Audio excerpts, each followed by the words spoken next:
Yesu asifiwe. Amen. Mimi namshukuru Mungu, Jumatatu ya mkesha tulikuwa na pastor ndani. Tulikuwa tunaomba. Tumbo langu lilikuwa kuna vitu vilikuwa vinatembea tumboni. Baada ya ile maombi nimepona. Sijasikia tena vile vitu vinatembea tumboni. Amen. Sio tu tumboni, Wale mlioona matope kwenye miguu ya Mage, mlioona Mage hapa na matope. Punga mikono, mlioona kale kabisa. Haleluya. Shuhuda wa pili, jana Ndio. nilikuwa naenda kununulia mtoto wangu neti ya kulalia kwenye mkesha ndani. Nilikuwa sina hela. Nimefika dukani wananitajia gharama ambayo mimi sina.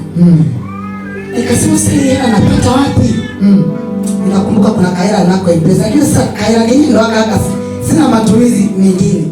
Sasa nikitoa hela nafanyaje? Nikanunua ile neti, namwambia Rafiki, sina hela yoyote hapa. Hata chakula sina. Imeisha kwenye neti. Hela yote imeishia kwenye neti.